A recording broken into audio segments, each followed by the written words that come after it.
Good evening to one and all present here. I, Aditya Bharadwaj, a first year BBA student of IFIM College, and I'm the host for today's evening.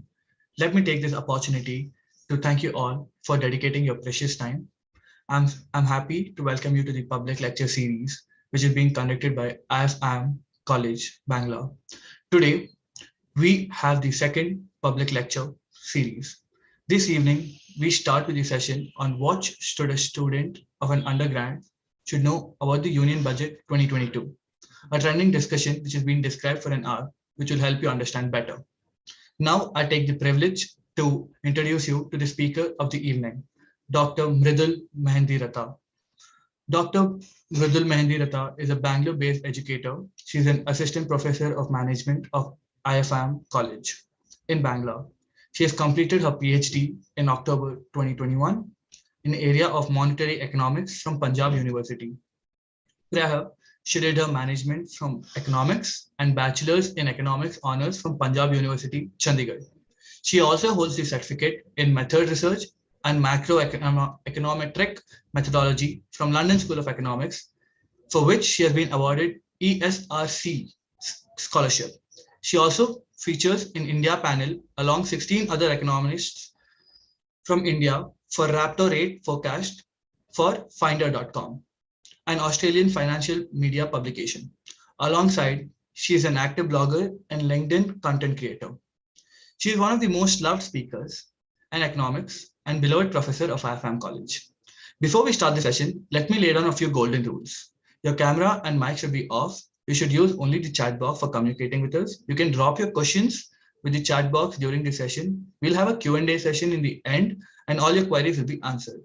For the Q&A session, we're going to have Nita Jamal, the Assistant Manager of IFIM College Administration and alumni of IFIM College. Over to you, ma'am, Dr. Mridul Mehta.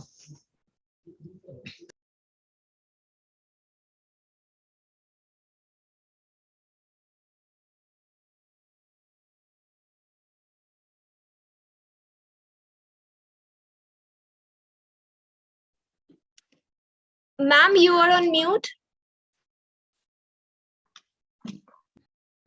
Yeah, thank you so much, Aditya. I just took a minute to share the screen. I just want to check with you if the screen is okay. Yes, ma'am. It's all okay. Right. Thank you. Thank you for this extremely generous introduction, Aditya. And it's my pleasure to be interacting with you all this Friday evening. Well, I understand it's a Friday evening, but you would have got plenty of things lined up, but I'll try my best to make it enriching and maybe a little bit fun with the budget 2022. So for the next few minutes, I'm going to talk about what this budget, which was presented last week, what it holds for you, why as an undergrad student or why as a prospective grad student, or if I can just say it this way, why as someone who is about to step into business studies and prepare yourself for the corporate life, why is understanding budget important for you? And what does this year's budget holds for you in particular? Because budget is a comprehensive document, as we all understand. It's full of policies, data, aspirations, expectation, plans, figures. But out of whole of that comprehensive document, what you people who are between 18 and probably early 20 age group, what does the budget really hold for you? So that's what I'm going to discuss here. And I have got a brief presentation. I will not stretch it too long. A brief presentation, let's say about 10 slides lined up for you, on which I will touch upon some core areas of budget which are relevant for you as a corporate aspirant, as a budding entrepreneur, and as a student. This meme is from 2021, but I'm sure we all relate to this, right? Even though now I understand, having done economics for almost 10 years and having taught economics for a couple of years now, I still struggle to understand budget, to be honest, right? There are like terms, terminologies that still might not make sense. But as a student, it was a crazy task to make sense of budget. You know, you would you would want to pretend, okay, you understand budget, but then it would actually go over the head, because I wasn't really able to connect that what does this budget really mean for me? Is it all about tax proposals? It's all about expenditure in all the areas of the economy. What does it really include? So, well, this has been my usual expression, and I think you might have this usual expression too, while we, try to understand budget. But then I would want to demystify the budget for you, that how the budget and the boardrooms that connect. Well, boardrooms, as I say, for the corporate boardrooms, how do these two entities, this document as a budget and the boardroom as an ecosystem, why are they so related to each other? Because one of the common questions that I face when I discuss budget is, especially with the business school students, is that, how is budget relevant? I mean, in the sense that budget is budget too disconnected from our lives? I mean, as far as I have to pay tax, budget is good, but does it hold more for me? So I will just begin by throwing some light on why budget is relevant for you as an aspirant for a corporate job profile. Well, the first thing that we have to understand is that whether you will work in a huge business, in a huge MNC, or you will work in a startup, or you will have your own entrepreneurial venture, wherever you work, you're not going to work in a vacuum. Your economic environment is going to be absolutely relevant going forward. What kind of policies we have, what is the macroeconomic environment around, what is the inflation, what is the growth rate, what is the interest rates? All these variables, they have a direct impact on how the business runs. How will you raise funds? If you have a startup, what kind of support government provides for you? And all that is laid out in the budget. So understanding your own policy economic environment is absolutely relevant in whichever vertical you are, in whichever business you are, right? And then also as people as young adults between age group of 18 and up to, let's say, early 20s, you should understand where is the future.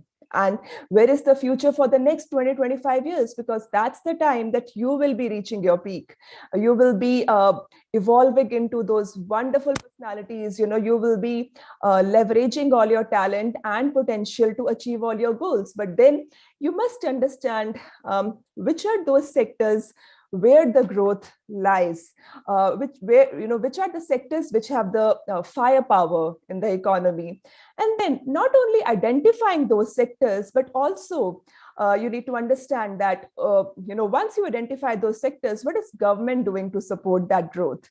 And where does your growth lie? Because let's get it straight that as economy grows, industries grow, businesses grow. As businesses grow, individuals grow. So, so by identifying the sectors which have got the maximum growth potential, that can also probably determine our growth, that which are the sectors, which have unleashed a lot of potential and a lot of opportunities for employment as well as entrepreneurship. So that's one reason why it makes sense to talk about budget and boardrooms this evening.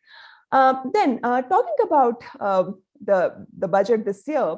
Well, this year India is celebrating 75 years, will be celebrating 75 years of independence. So, and in the next 25 years, doing the maths, we will be completing the 100 years of independence. And the budget this year, which is an annual policy document, basically this budget lays out the vision for the next 25 years.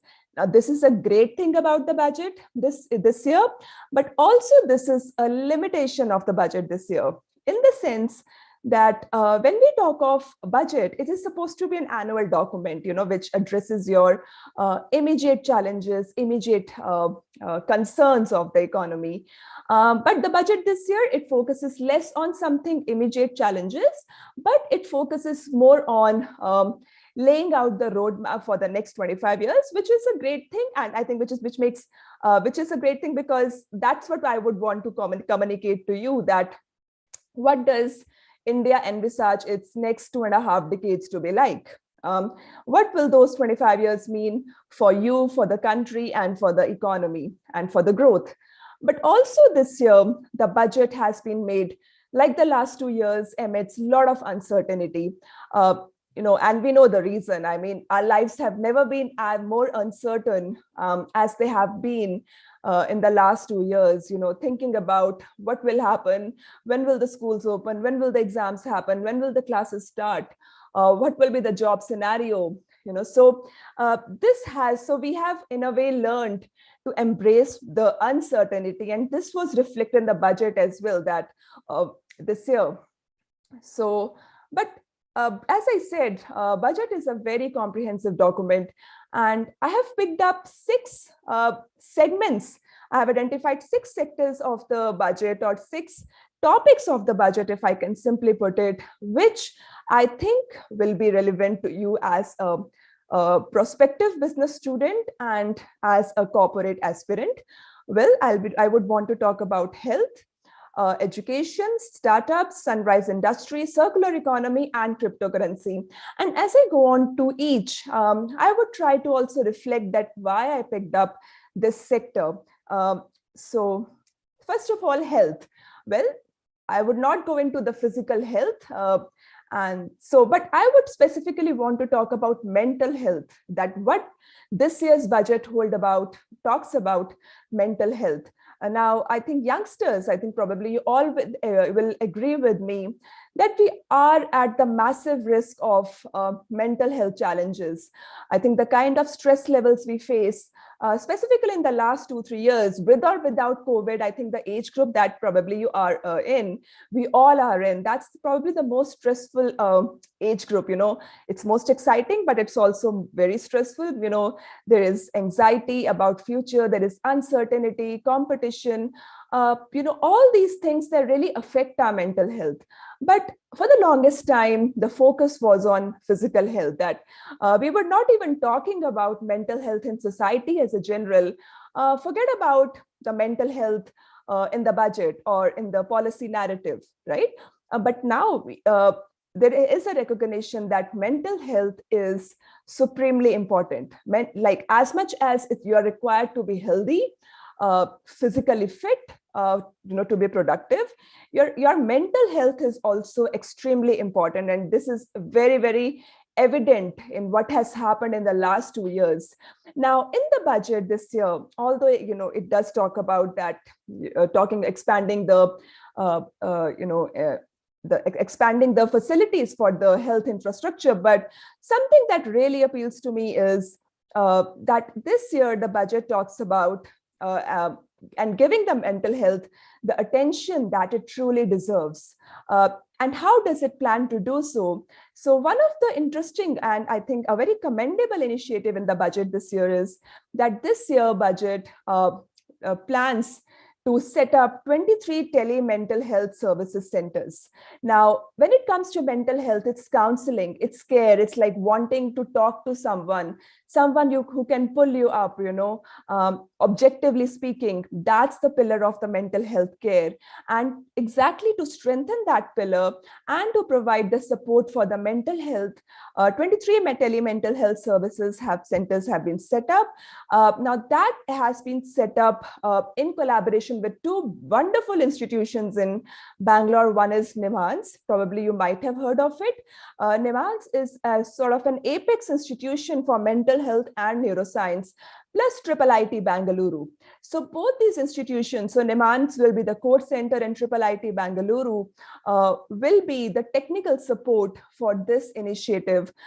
Now, having always spoken actively and openly about importance of mental health, I, as a citizen, as an economist, and if you look at the economic importance of healthy individuals, I think this is a really commendable initiative a challenge which bothers us all as youngsters, probably that getting addressed in the budget document, that's a really commendable thing.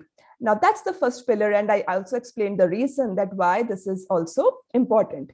Second thing, education. Talking about education, I would want to here specifically focus on a very interesting concept which has been introduced in the budget, which is forming a digital, or what you can also say, a cloud university. We have come across cloud technologies, and how they are being operationalized everywhere. But how is this concept being brought into education?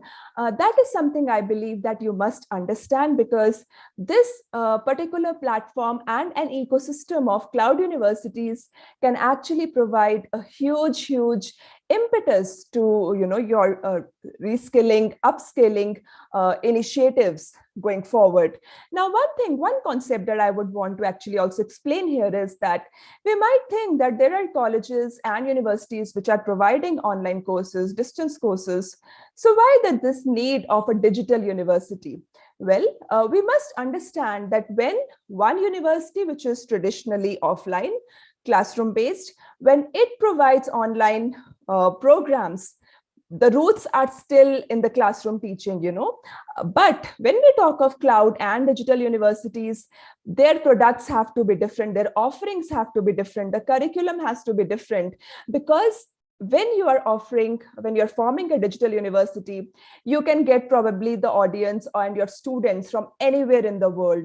So your curriculum has to be unique, your pedagogy has to be unique, your assessment methods have to be unique, that how do you match up to the classroom learning, and how do you leverage the tech for good. So that's the basis of the cloud universities here. Now, the idea of and the benefit of a cloud university for all of us is, and probably I think why this is also important is because your education, I believe, should not stop with undergrad and grad and postgrad once you complete your business studies, but it's a lifelong learning process. You can be into a continued learning pursuit.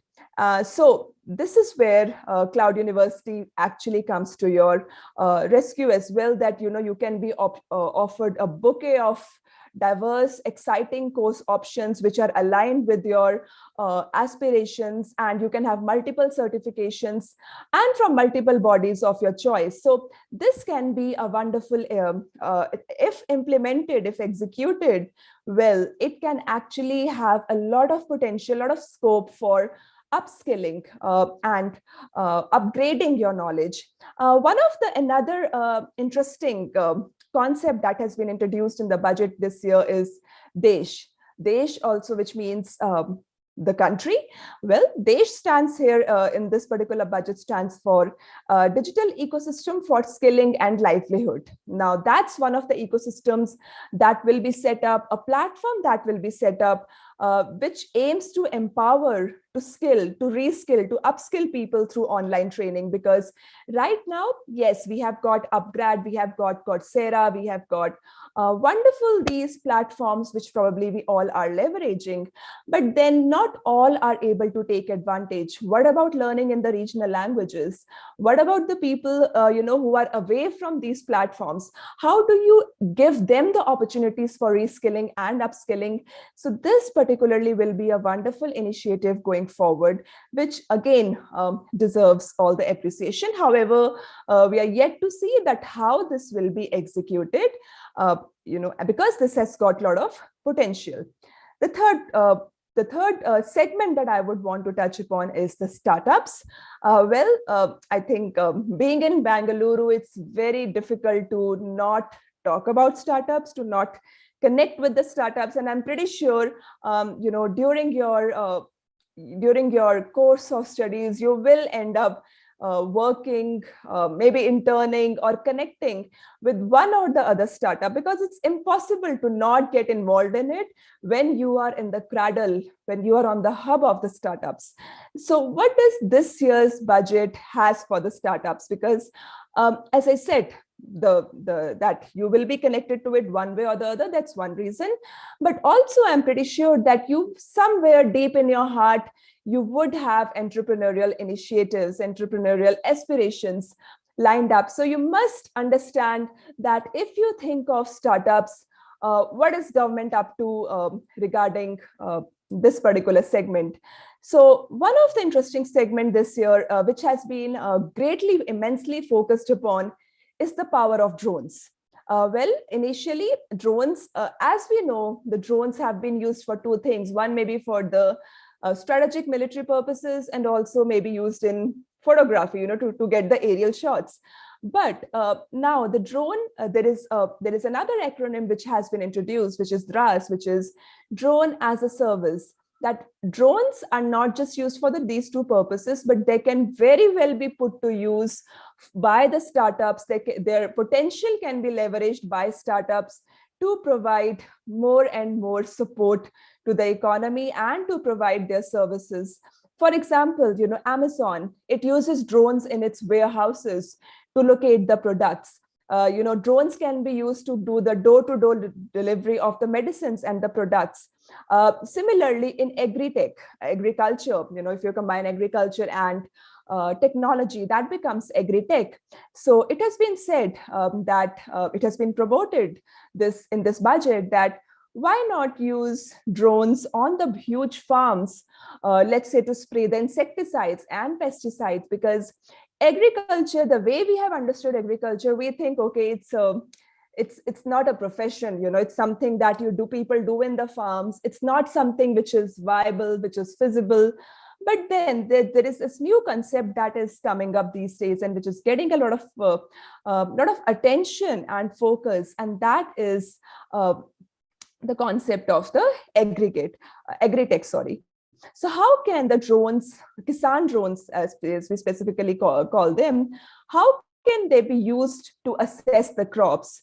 How can they be used for digitization of land records? And as I said, spraying of insecticides and nutrients. Then also it talks about, because we are aggressively moving towards digital economy and fintech. Probably, I don't even remember when was the last time we would have taken out the currency notes or those are good old coins, and asking for change at a counter. We have aggressively become digitalized. So, and this year's budget also talks about that there is a massive need to promote the digital economy and fintech, and of course, take fintech to all the sections and stakeholders of the society, because right now fintech is something which is more aggressively used in the metros and maybe tier 1 cities, but it is yet to percolate down to the tier 2, tier 3 cities and to the small traders. So that's where, so this year's budget also talks about aggressive policy push to these sectors. Then it also talks about tech-enabled development. As I said, agriculture is one thing, and agri-tech can totally enhance the performance of the agriculture. Same is the thing with the tech-enabled development, which is something that we call as using tech for good, right? How can you use technology to provide better education, better health, better skill development, better delivery of services, better social security services? So how can that be enabled? How can those startups, which we call as social entrepreneurships, right? How can they use the tech to promote the development? How can we leverage the potential of tech? So that's one of the key points that has been highlighted in the budget, that this is one sector which has to be boosted and supported. Energy transitions, of course, from the conventional sources of energy to the cleaner sources of energy, and climate action, something that we all have been hearing, to become more sustainable, because I would want to put this across, and probably you also might be feeling it, that we as a generation would be massively affected by the climate action. How much ever we might say that, how does a 1 degree rise in temperature affects us? But if we look back in the last few years, our intensity and the frequency of the natural disasters has increased over time, right? So it has affected small entrepreneurs, micro, small, medium enterprises. It has affected our lives. It has affected agriculture. It has affected businesses, right? So basically, we as individuals cannot choose to not think about climate action. And that's also one area which is looking for viable solutions, which is looking for some really robust entrepreneurship from the from the youngsters. So when we talk of startups, so linking startups and climate action is like bringing together a very big issue. Something has got major short-term, medium-term, and long-term implications, and connecting it with the entrepreneurial spirit. And that blend can actually create a lot of interesting, viable solutions. And then, as I talk about agri-tech, I just spoke about, and then one of the interesting things for startups is that bringing in startup participation in the defense, because the way we understand defense, it's a very strategic sector. It's a very something which is heavily guarded. It was not something which was opened up to the startups, but then the recognition that startups is where you find the most robust technology, where you find the people who understand technology. So why not allow startups to participate in the defense R&D? Because we need to strengthen our defense infrastructure given the kind of challenges which will be lined up. So why not bring in the talent that we have in the startup to be leveraged in the defense? So that's one of the key areas that that this year's budget talks about. Then sunrise industries. Well, my favorite thing to talk about here, this one and the next one. As the name indicates, sunrise. Well, the word sunrise can have different meanings to it. But the word sunrise actually means emerging industries, which are the industries which are going to go very well in the next 20-25 years, which is where there is a lot of potential that is lined up, that is to be unleashed, that is to be leveraged. So sunrise, the concept of sunrise basically means emerging. And every era of time has had its own set of sunrise industry. For example, 2000s, that was a decade of the IT. If you go still back, probably you would not have been even born then. There were it was industries for those big and heavy industries, metal-based industries, which were the sunrise industries.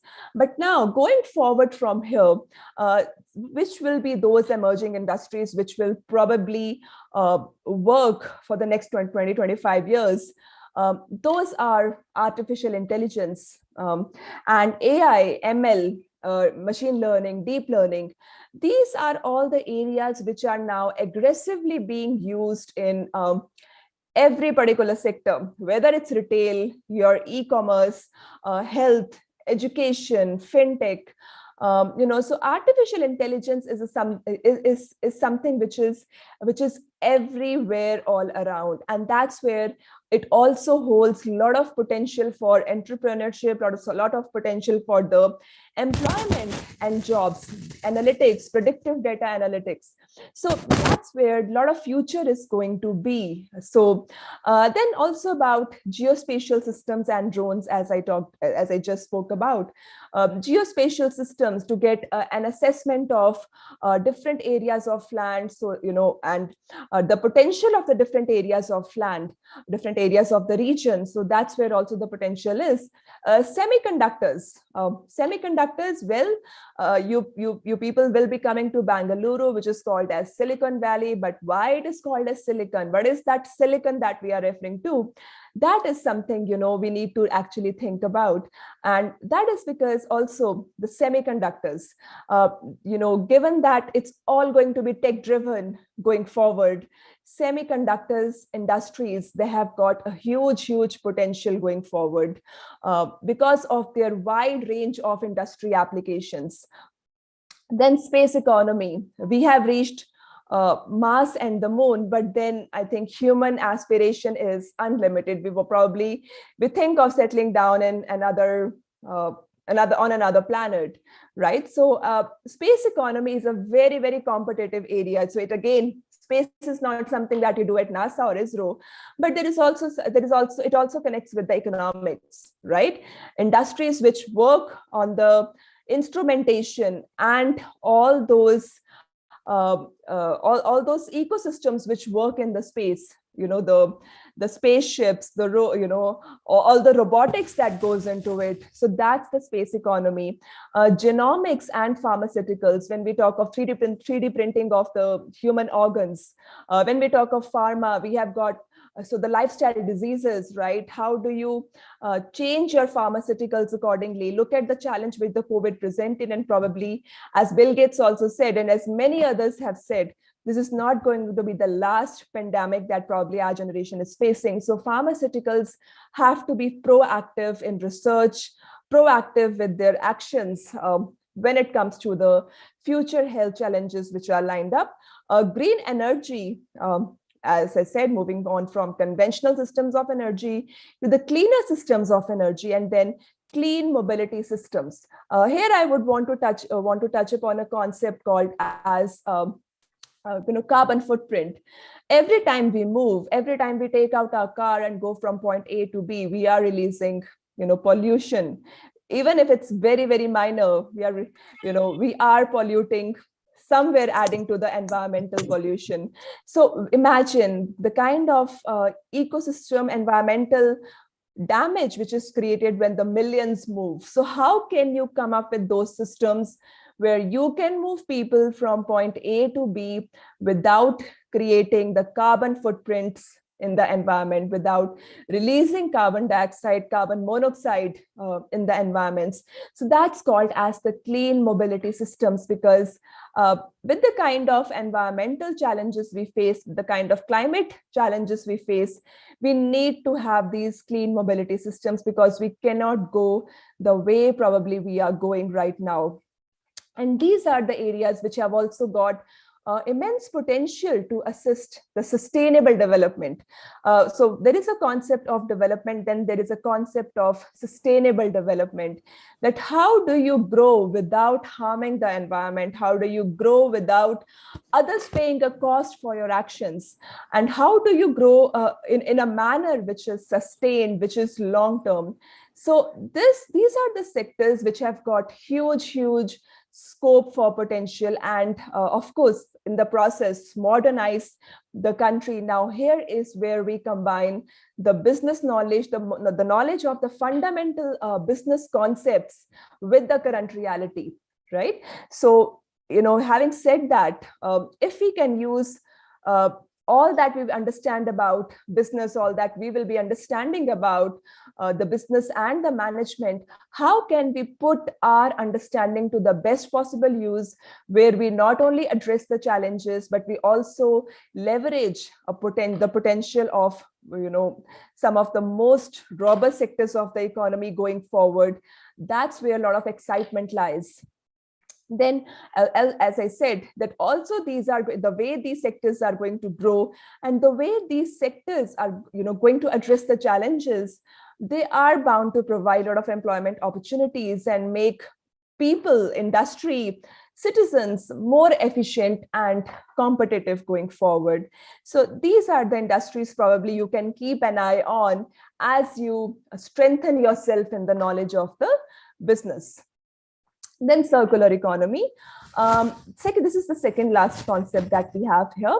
Well, circular economy, I just want to, start for this by saying that, have you ever thought of what happens to the last cell phone that you disposed of?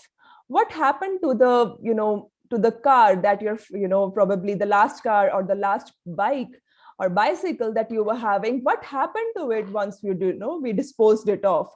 What happens to all the plastic bags that we throw in the dustbin? What really happens to them?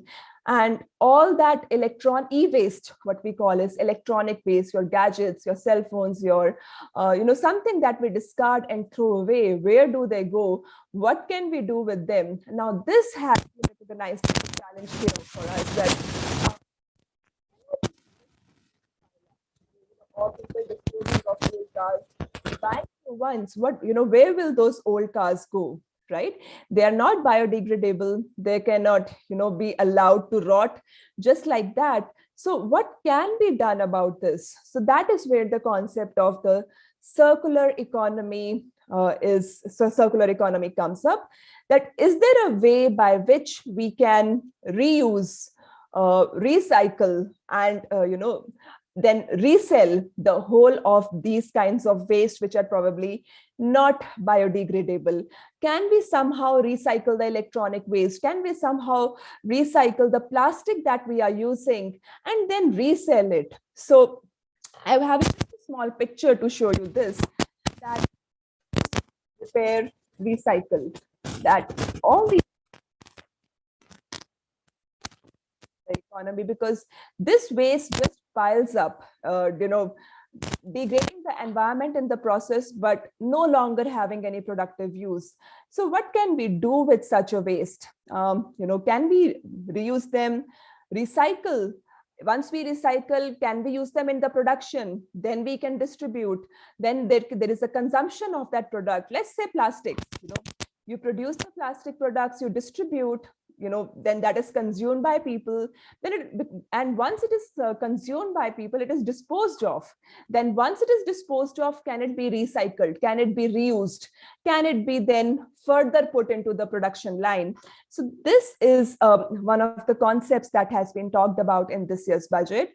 And why I want to talk about this particular concept is not only from the conceptual point of view, but also from the point of view that this, from the entrepreneurial point of view, it's a very major challenge, and in the economy to be addressed, in the business to be addressed. There are businesses which are coming up now, which are getting into circular economy, because not only they are generating good profit, but also they are improving the livelihoods of the people, and they're addressing a very, very key problem of the society. So if you are seeing the Shark Tank these days, probably you would understand that for any business idea to be successful, it has to address a key problem in the society. And this is one of the key problems that is hugely visible, and of course, infamously piling up all around.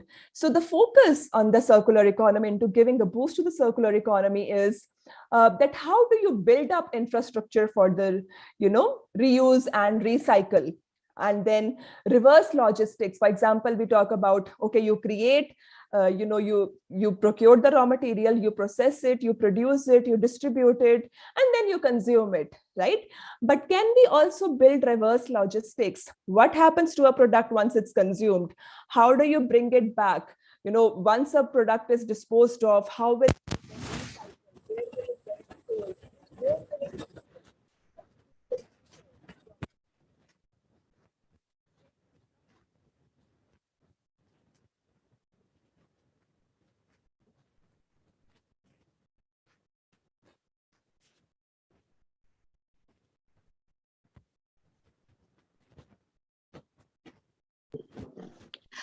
Sorry to interrupt you, ma'am.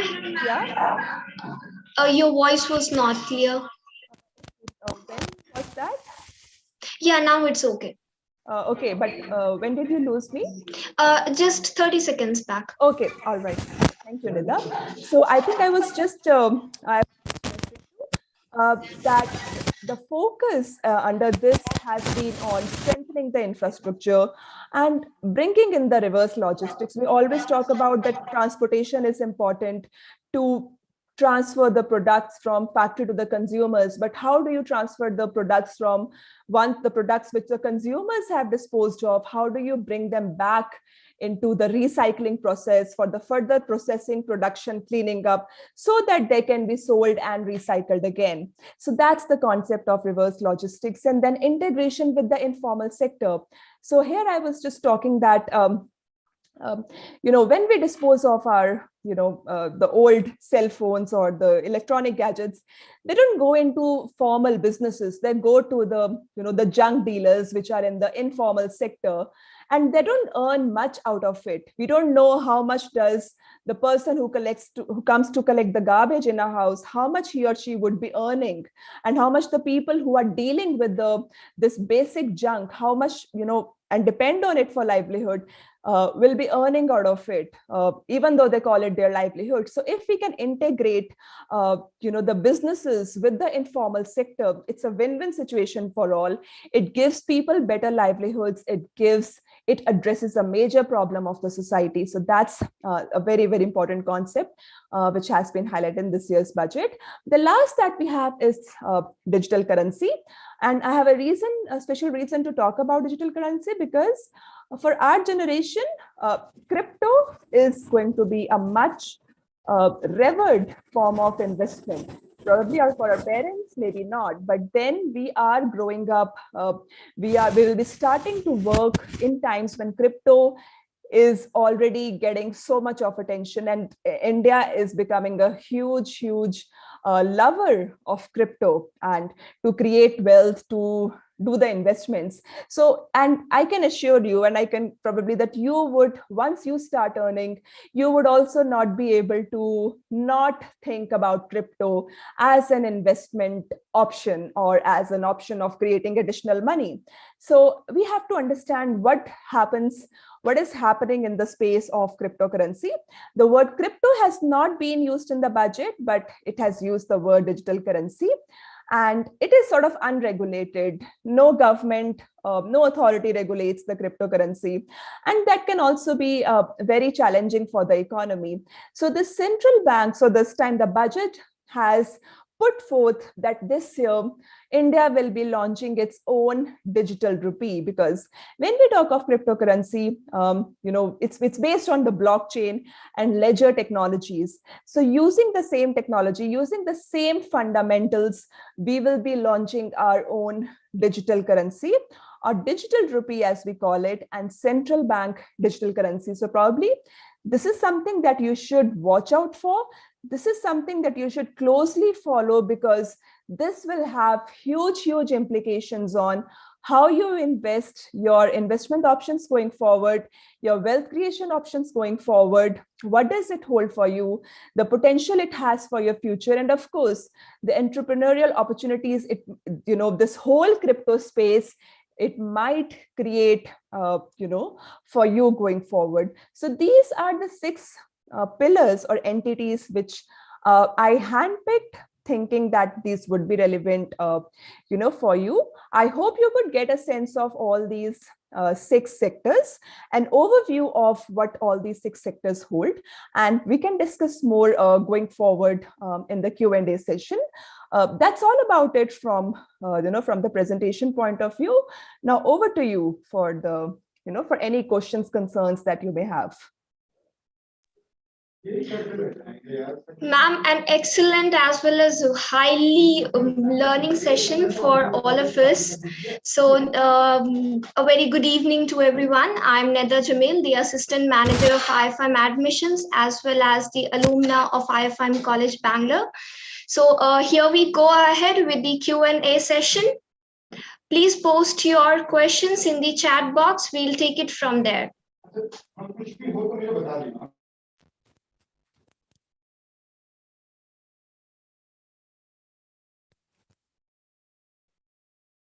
Yes.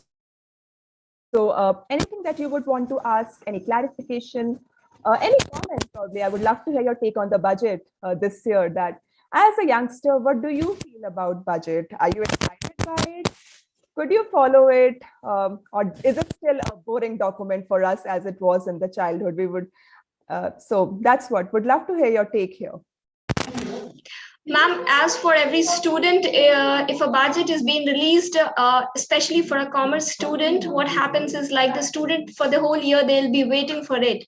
Yeah, of course. Yes. And they are the best people to understand the budget. Exactly. No, they are the ones who can understand all the tax proposals and all the interesting concepts. Yes, ma'am. So here we have the first question from Dr. James Thomas. Is digital currency which central bank plans is decentralized currency? Okay. Is digital currency? Well, it's RBI. So when we talk of digital currency, it's the apex monetary authority in India is RBI. So it's RBI which is going to be, well, of course, it's a governmental initiative. The budget is a governmental document, and RBI is the apex monetary authority. So, And although it's a very independent institution, but then it's all still works in alignment with the other with the government. So here, while the proposal is in the budget, but it's going to be executed and implemented by RBI this year, starting 2022-23. So, ma'am, we have another question from Ankit. Due to COVID, many students have not been to classes. Yeah. So, does one class, one channel will help remove this obstacle? If Ankit, hi Ankit, if you can clarify what exactly do you refer to when you say one class, one channel? It would be great if you can just give me a little bit of clarification on that question. Ma'am, as Ankit has posted that in the budget, as the government has planned that for each class we will have one channel. As because of COVID, the students cannot attend their physical classes. Yeah. So will that go ahead and work? Well, that's now one thing that I would actually also want to talk about here is one class, one channel. Well, there are going to be challenges going forward here. Because you cannot be it's about accessibility to that channel, which channels government has identified to talk about one class, one channel. So are we only going to use some specific channels, or are we going to diversify in terms of the channels here? And also talking about the linguistic barrier. Now that's somewhere I think the key challenge lies, that can you have one mode of instruction, one language as a mode of instruction when it comes to one classroom, one channel, because the different regions, different linguistic barriers that you may face. So when it comes to execution, I think this is, while the initiative is commendable, but then it's going to face huge, with huge operational problems, which probably need to be addressed going forward. And only once we start executing it, that's the thing about budget, that it lays out interesting plans, but then the operational difficulties might be faced once we start executing it. But on the more positive side, it does make a great sense, because rather than, I remember, I think this year in July, on All India Radio, from 1 o'clock onwards, there used to be, a school teaching session. And I remember hearing one of the lectures, one of the sessions where, a teacher was trying to explain some basic algebra. Now, that was a wonderful conceptualization, and the way they were doing with a lot of storytelling, it was commendable. But then, as you said, that it can only serve one section, it might not serve everyone. So in that sense, having one class, one channel would be an interesting and very relevant initiative going forward. But then nothing replaces bringing back kids to the classroom as soon as possible, because they miss out on the charm of learning. They miss out, that nothing compares to that physical space of learning.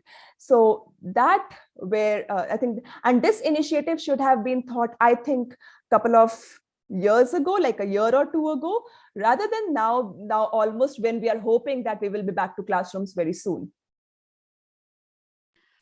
I hope, Ankit, your doubt is clear. So, ma'am, we have another question. RBI will introduce digital rupee in 2022-23. Yeah. So, will the tax will reduce from 30% in digital asset transfer? Yeah, Deep. Hi, Deep. So interesting question. And I was somehow, I had this in the back of my mind when I was talking about CBDC.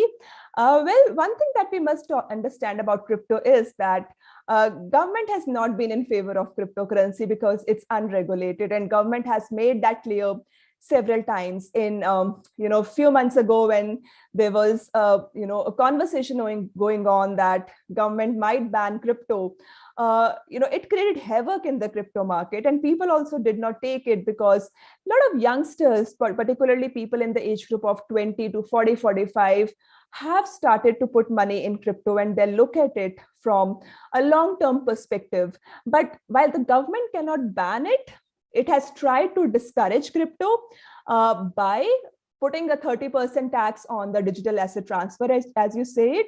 And another way of discouraging it is to introduce CBDC, so that not only people have crypto, but a kind of crypto, a kind of a digital currency, which is under government regulation and government control. So it serves the challenges that they would not have to ban it.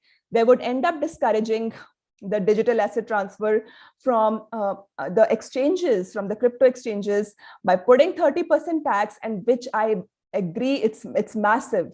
It's rather taking a piece of your property rather than just as a tax when you put a 30% tax on it, but complementary. So this effort of CBDC is complementary to it, and I really do not see this 30% tax coming down. It's both the initiatives are reinforcing each other. So ma'am, this 30% will not come down in coming future? I do not think so. It will, because it's not nowhere it is said that we will bring down 30% tax when we introduce CBDC.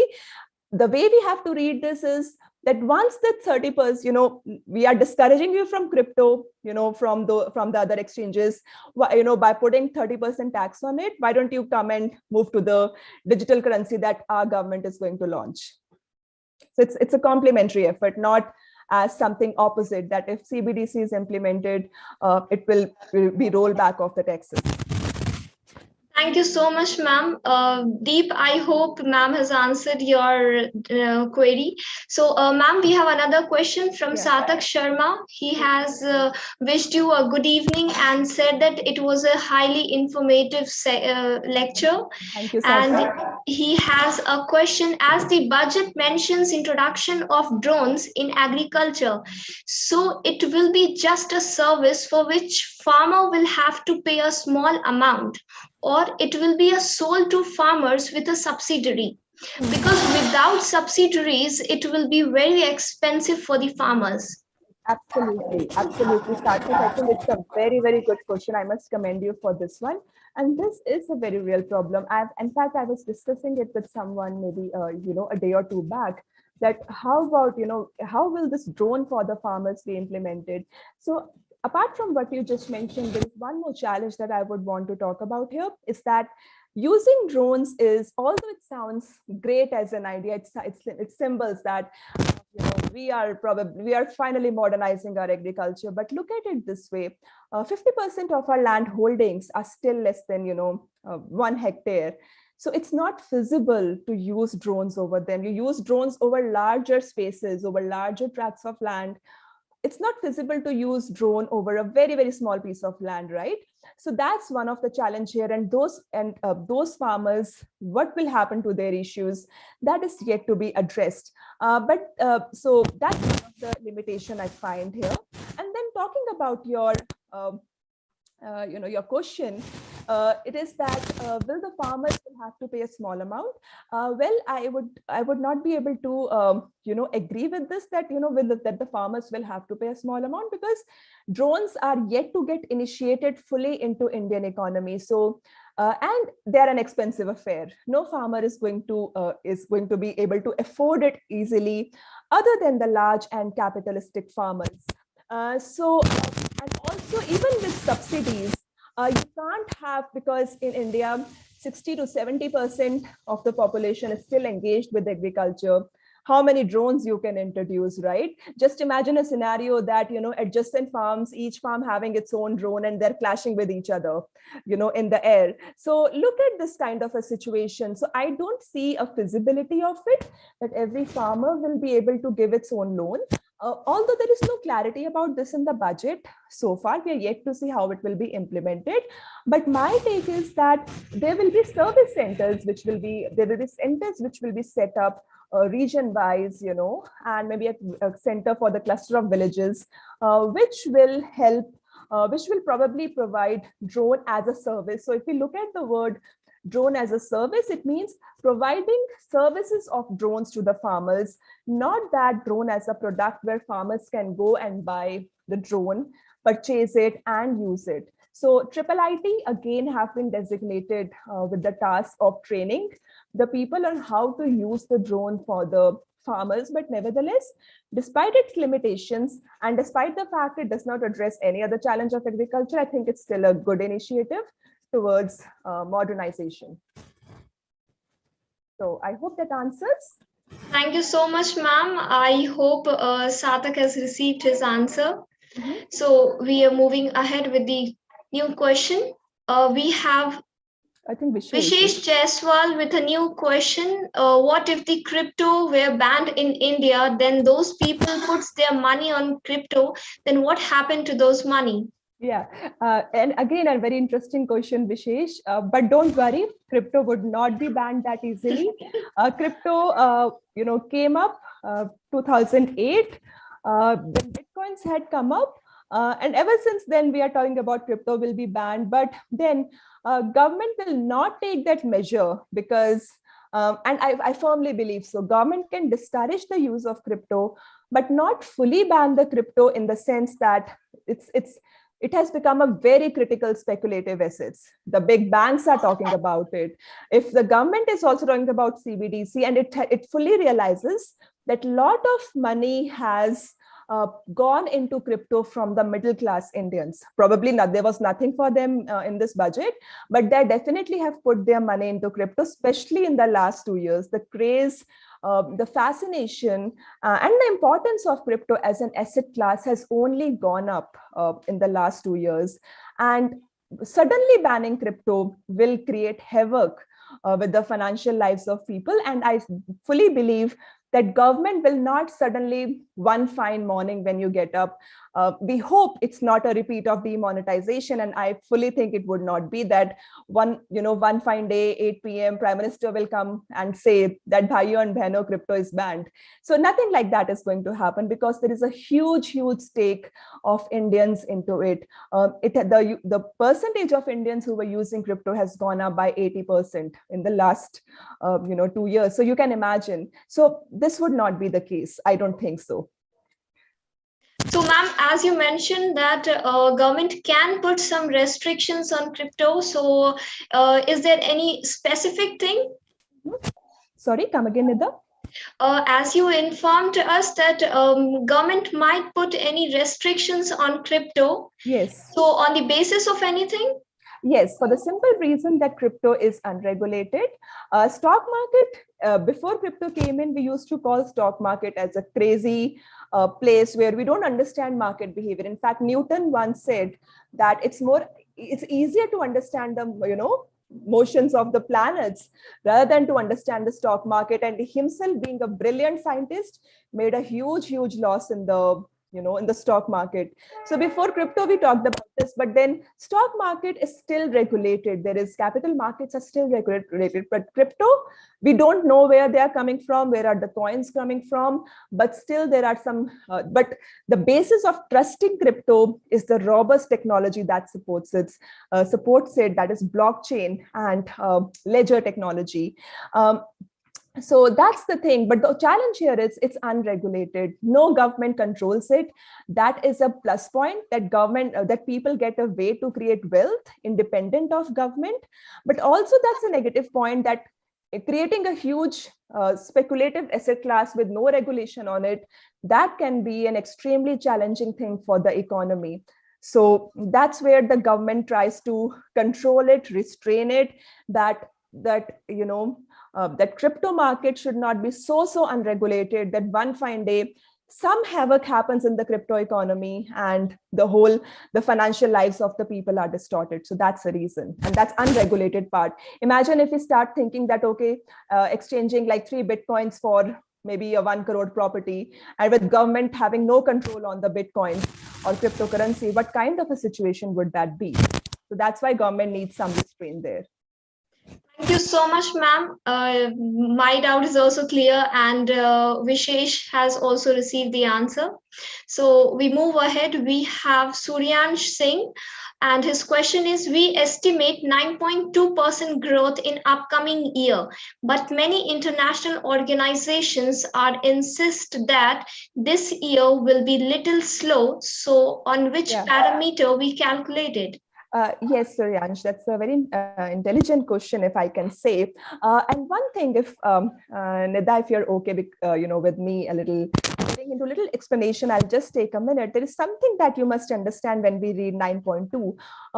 As economists, it's not just about numbers, but we have to go behind those numbers to make sense that what story is that number telling. So when we read 9.2, just imagine a situation for a minute that there is an economy, it's in a full, complete shutdown. People are not moving, businesses are not moving, factories are shut down for a couple of months. Then one fine day, everything starts opening up. It's like moving between two extremes, complete shutdown, then complete open up. So everything that was shut down, it suddenly starts functioning. It's like going from 0 to 100. In one day's time or a few days' time, right? So that's the reason. So we can say, okay, we picked up the speed of 100, right? But definitely, ma'am. So that's called as V-shaped recovery. And that's the reason why we are saying that we went from very, very low to very, very high, because we shifted between two extremes in a very, very short span of time. But then sustaining that growth this year, it's going to be a challenge this year, because the growth that we experienced last year was pending demand of people, the pent up demand. People were not able to move out. Just look at ourselves, that we were so bored of being inside houses that when the unlockdown happened, we wanted to take a trip. We wanted to go to the nearest McD, Pizza Hut, and just step out and eat, right? That added, we wanted to not shop online. We wanted to go to the malls and shop. So that added to the growth part. But having said that, that was a momentum. But now how that momentum will be sustained this year, that's a challenge going forward, because unlockdown happened. Now starts the real growth story, that which sectors, how will the sectors perform? How will MSMEs perform this year? So that's a challenge going forward. So, ma'am, we can say either the estimate of 9.2 can even grow ahead and even can fall down? Yes, it can fall down. It can very well fall down. In fact, IMF's estimate is slightly lower than the 9.2% growth rate in the Indian economy, because, as I said, this was the pent-up demand which released. But what after that? We are yet to see how will certain key sectors perform, how will the schools open up, and of course the uncertainty part of it. What if the next COVID wave strikes? What is going to happen then? Thank you so much, ma'am. And Suryansh, I hope you have received your answer from ma'am. Ma'am, we have another question from Rishabh. Mm-hmm. Why do we spend so much on defense every year? Well, we have to, Rishabh. But I have a little counter question for you. Do you think we can afford not to spend? Right. And now I would also want to put forth here that we are yet to defense is not the conventional warfare that we understand, right? Probably we always spoke about there will be Third World War, but it may or may not be, because there is an agreement that wars are dangerous. They are extremely harmful. So the thing is, we are not sure, but then there are still have to guard the borders given that challenges going forward. And second thing, defense is not just about warfare. It's about a lot of intelligence. It's about a lot of other invisible elements, right? It's about there can be a cyber terrorism, there can be bioterrorism, right? Probably, in one of the book, which is the person who wrote Sapiens, Yuval Noah Harari, he beautifully points out that probably in one of the terror attacks, I don't even need to go inside a country, to create a terror attack. I can just hack into the system, change the codes of, let's say, a tube or a metro, and it can just blow up and no one will not even know, right? So defense is not just about the conventional warfare that we understand it, although that's still very, very important, but it's also about mechanizing, modernizing it in the sense that, we are able to recognize there are newer and newer emerging forms of terrorism, something that we might not even know, right? Someone can even hack your system and, maybe create, bugs and issues and maybe can mess up with the whole system. That's also a form of cyber terrorism, right? Bioterrorism, introducing something, it might happen in the future that one particular country might just introduce a virus into another country and the whole country will suffer. Then, you still need that intelligence, that defense. You still need to guard your borders. The challenges are much more than before. There are polarizing forces across the world, so that combining that with the we cannot afford to not strengthen our defense infrastructure. So, ma'am, we can say rather not only the physical safe, but even we have a different modes to save our country, right? Yes, absolutely. Different modes, different ways, and there are more challenges to the to the economy, to the strategic security of the country than we can ever think of, and that's why we need the best people on the guard, and to bring in the people, we need the resources, and to bring in the best tech as well. Thank you so much, ma'am. It was really helpful for me as well. We have one more question from Sarthak. Yes, Sarthak. And that is why education sector gets so less in union budget and government doesn't invest in the scholarships more. Well, yes, so the one thing when you talk of scholarships, it's not the central government, which is the only entity which is responsible for the scholarship. State governments are equally responsible for it. So when we talk of state universities, so you will also, so when you look at the expenditure on the education, you should look at center plus the state expenditure on it, right? Because education, when we talk of constitutional list, it equally belongs to the state as well. And also when we talk of education, well, we have to, I agree with you, there has not been, direct talk of education here. Rather, like in this budget, we talk more about, skill upgradation and reskilling and upskilling and digital universities and things like that. So, and we also talk about national skill qualification infrastructure, that how do we match up the educational skills with the requirements of the industry. So there has been some focus on the education, but that stays at a very, very superficial level.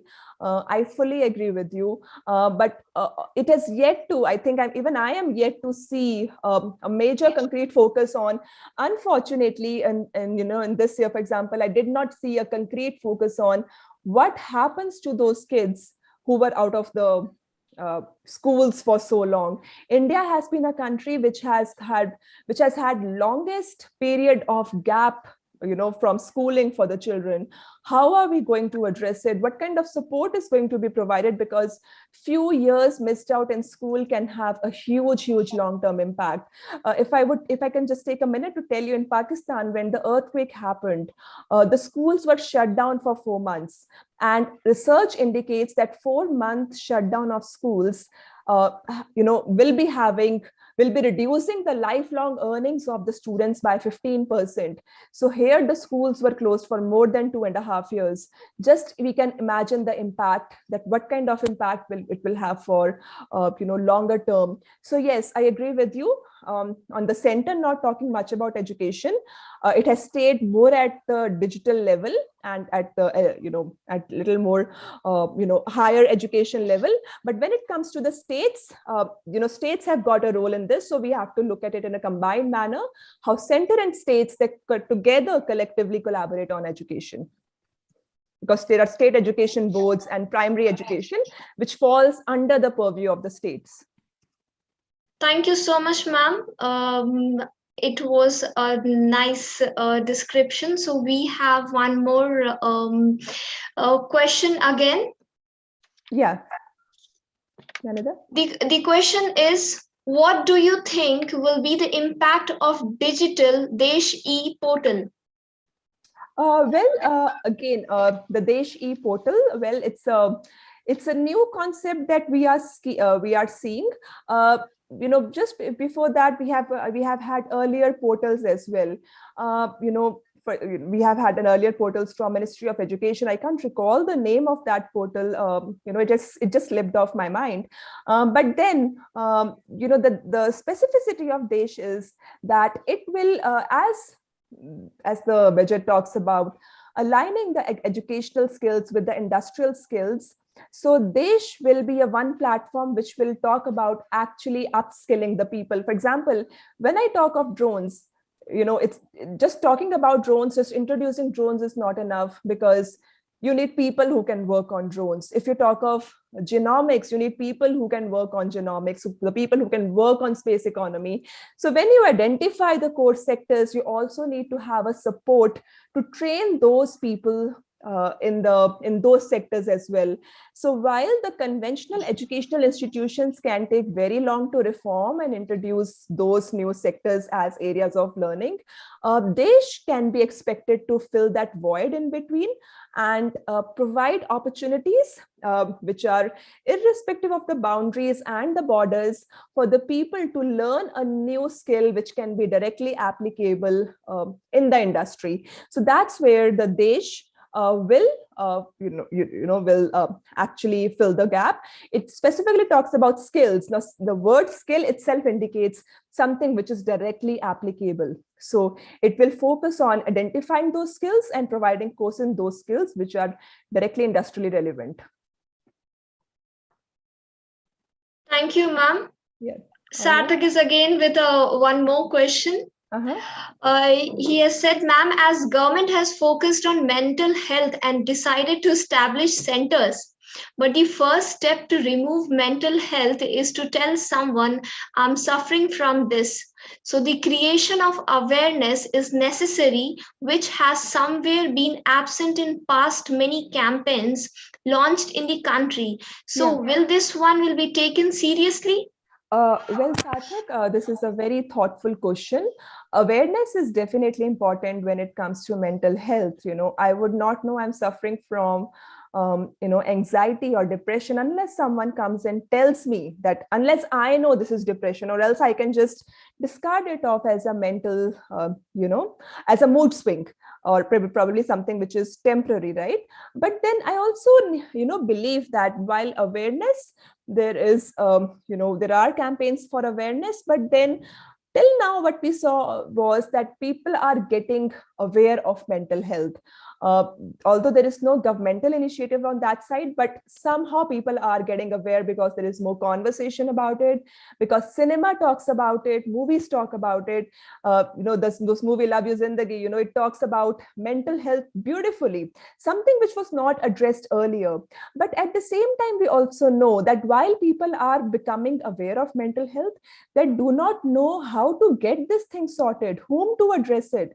Because as a youngster, let's say if I want to talk about a mental health issue and I go to talk to someone, probably I might hear that I know I am feeling something, I know I'm not okay, I need help. But someone might just tell me, who's not an expert in the issue, might just tell me that, okay, this is, it is just temporary, you are just acting, you are just maybe just getting stressed out unnecessarily, right? It can happen to all of us at any point of time. So there we need people, someone who is a specialist, someone who is a call away, because when we are in a bad mental health, believe me, we don't want to even step out of our home and go to a center and do the effort of finding out a psychiatrist. So if there can be someone who can just be a call away, that moment can be very helpful to bring back the sanity, in your life. So awareness plus what happens when that awareness is created, how do you address the challenges actually? So we need both the actions parallelly. So this is direction, and hopefully this will not fade away and they will work really well. But this is something we will only know in the next budget, that what more on the mental health going forward and how have these worked. So that policy continuity is very important. Thank you, ma'am. Really an excellent session for all of us, as well as it was even a learning session for me as well, and for complete audience of who's there with us in this evening. Thank you. So I hope we don't have any of the further questions to go ahead with the session. Thank you so much, ma'am. Thank you, Vida. Thank you, everyone. It was a pleasure to be addressing your questions. They were very thought-provoking and they were challenging. So I enjoyed. As much as I enjoyed giving the presentation, I even more enjoyed answering your questions. They were very thoughtful. So thank you, everyone, for this. Thank you, ma'am. So, audience, we'll again be back on 14th of February at the same time, 5 p.m. with a new speaker, Mr. Anant Nag. And the topic for the session will be how IFIM intervention courses make the IFIM College courses. Thank you so much. Thank you, Nida. Bye, all.